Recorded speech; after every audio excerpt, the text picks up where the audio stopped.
یہ اب بات سننا موسیٰ علیہ السلام کی، کہتے ہیں فعلتها اذن، جس حرکت کا آپ ذکر کر رہے ہیں، جس غلطی کا آپ ذکر کر رہے ہیں، وہ میں نے کی تھی اس وقت۔ اس سے ڈرنے کے بجائے مجھ سے غلطی ہوئی، سب کو پتہ چل جائے گا مجھ سے غلطی ہوئی، ان کو پہلے پتہ ہے، سب کو پتہ ہے مجھ سے ہوئی غلطی، آپ صحیح کہہ رہے ہیں۔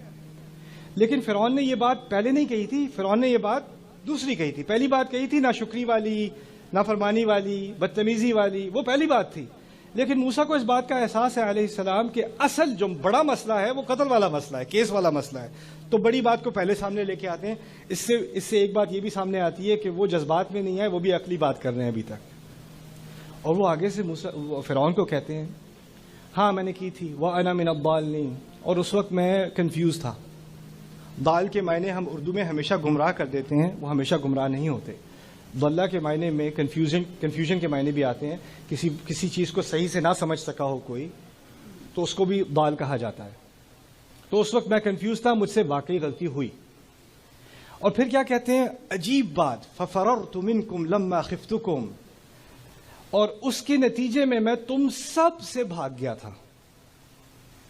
فرعون تو ایک شخص ہے، لیکن منکم میں فرعون کی طرف اشارہ نہیں ہے، وہ من کا ہوتا ہے عربی میں۔ کہا ہے فَفَرَرْتُ مِنْكُمْ لَمَّا خِفْتُكُمْ، میں تم سب سے بھاگ گیا جب میں تم سب سے ڈرا کرتا تھا۔ فَفَرَرْتُ مِنْكُمْ لَمَّا خِفْتُكُمْ، اس سے وہ اس بات کا اشارہ کر رہے ہیں کہ مجھے یہاں پروٹوکول کی فکر نہیں ہے، حق کی بات میں نے کرنی ہے۔ لگتا ہے یہ عقلی بات نہیں کرنا چاہ رہے، یہ جذباتی بات کرنا چاہ رہے ہیں، تو شاید آپ کا عقل کا دروازہ ابھی تک کھلا ہے، میں آپ سے ہی بات کر لوں۔ فَوَهَبَ لِي رَبِّي حُكْمًا وَجَعَلَنِي مِنَ الْمُرْسَلِينَ، پھر میرے رب نے مجھے حکم دے دیا، حکم کہتے ہیں پختگی دے دی، مجھے پکا بنا دیا، اور حکمت بھی دے دی، اور مجھے بھیجنے والوں میں سے بنا دیا، مجھے رسول بنا دیا، اس لیے میں واپس آ گیا۔ کیا باتیں کرنی تھی موسیٰ نے؟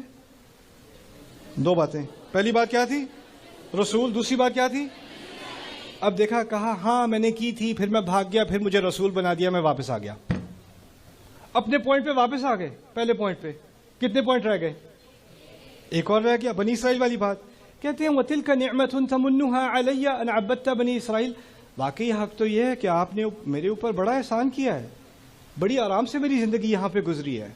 آپ کی بات بالکل ٹھیک ہے، لیکن کیا یہ اس بات کو جسٹیفائی کرتی ہے کہ آپ تمام بنی اسرائیل کو غلام بنا کے رکھو؟ اس کا بنی اسرائیل کو غلام بنانے سے کیا تعلق ہے؟ ٹھیک ہے آپ کا بہت شکریہ، میرا بیڈ روم بڑا زبردست تھا، لیکن یہ جو غلامی میں آپ نے رکھا ہوا ہے، اس کا اس سے کیا تعلق ہے؟ یہ تو بالکل اللاجیکل ہے۔ تو موسیٰ علیہ السلام نے کیا کیا، اس کی دو جذباتی باتیں لے کے ان کو واپس اپنی بات کی طرف لے آئے۔ اٹس جینیس، دونوں چیزوں کو، یعنی انہوں نے ایک پیغام بھیج دیا فرعون کو بھی اور باقی سارے بیٹھنے والوں کو بھی کہ میں جو بات کرنے آیا ہوں اس سے مجھے جذبات میں ڈال کر پھسلایا نہیں جا سکے گا۔ اب فرعون کو بھی سمجھ آ گیا کہ یہ تو ہٹنے والے ہیں نہیں، یہ بھی ڈھیٹ ہو گئے، دوبارہ انہوں نے بات کر دی۔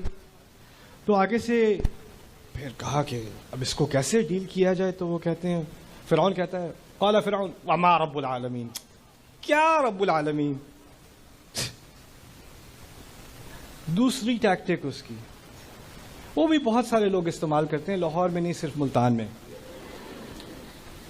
وہ یہ ہے کہ کوئی سنجیدہ بات آپ نے کرنی ہے، آگے سے کوئی کہتے کیا بات کریں یار چھوڑو، یا کوئی کہہ دے یہ کوئی بات ہے کرنے کی، شکل دیکھیے اپنی یہ جو ہے نا، یہ وما رب العالمین کی تفسیر ہے، یعنی کسی چیز کو ڈسمس کرنا جیسے اس کی کوئی اہمیت ہی نہیں ہے۔ جی میں نے آپ سے ایک ضروری بات کرنی ہے، ٹائم نہیں ہے میرے پاس، اچھا کیا پتہ نہیں اب ضروری بات یہ چیز جو ہے نا، اور یہ کئی رشتوں میں یہ بات کئی سالوں تک چلتی رہتی ہے، کئی سالوں تک چلتی رہتی ہے، بات ڈسمس کی جا رہی ہے، میرے پاس اس بات کا کوئی اسٹیمنا نہیں ہے، اچھا بڑا لمبا دن تھا میرا، میں بہت اسٹریس ہوں، مجھے یہ بات نہیں کرنی، اگلے دن مجھے یہ بات نہیں کرنی، 4 دن بعد آپ بات کرنے کی کوشش کرو، یار کیا رٹا لگایا ہوا ہے، نہیں کرنی بات مجھے، ہر بار یہی بات، یعنی وہ بات کرے گا نہیں اور کہے گا ہر بار یہی بات ہوتی ہے، دیکھا نا؟ تو یہ ہے وما رب العالمین، تو وہ تنزیہ سوال ہے، لیکن انہوں نے اس کو ایسے سنا جیسے وہ واقعی سوال ہے، اور ان کو بھی پتا ہے تنزیہ ہے، لیکن طنز کا جواب بھی طنز یہ ہوتا ہے کہ آپ اس کو حقیقی سمجھیں اور حقیقی سوچ کے اس کا جواب دیں۔ تو وہ کہتے ہیں رب السماوات والارض وما بینہما ان کنتم موقنین، وہ تو رب تمام آسمانوں کا اور زمین کا اگر تم باقی سب یقین کرنے کے لیے تیار ہو تو، یعنی دوسری دفعہ اس نے فرعون کو ڈسمس کیا انہوں نے، باقی سب سے بات کر رہے ہیں. اور کس چیز کا ذکر کیا؟ آسمانوں کا اور زمین کا. آسمان اور زمین کی اہمیت سمجھ لیں. فرائضہ کا ایمان تھا، ان کا یقین یہ تھا، ان کے عقائد میں تھا کہ اصل خدا سورج ہے اور سورج کی اولاد فرائضہ ہے. تو جو سورج اٹھتا ہے اور جاتا ہے نا، وہ ان کا معبود ہے وہ، اور وہ آسمانوں کا معبود ہے اور زمینوں کا معبود فرعون ہے. یہ ان کا فلسفہ تھا. ایک ہی جملے میں رب السماوات والارض وما بینہما، آسمانوں کا رب، زمین کا رب، اور جو ان دونوں کے درمیان ہے ان کا رب.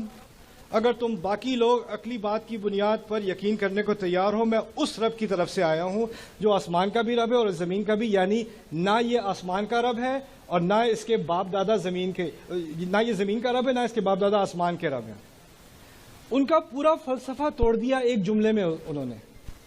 لیکن بات پھر بھی یہی، اس نے پوچھا تھا نا اگر رسول ہو تو کس کے ہو، کیا رب لگایا ہوا ہے؟ تو انہوں نے آگے سے جواب دیا رب السماوات والارض وما بینہما ان کنتم موقنین. اس میں ایک اور بات بھی سامنے آ گئی، بہت بڑی توہین ہے فرعون کے لیے، بہت زبردست بےزتی ہوئی ہے.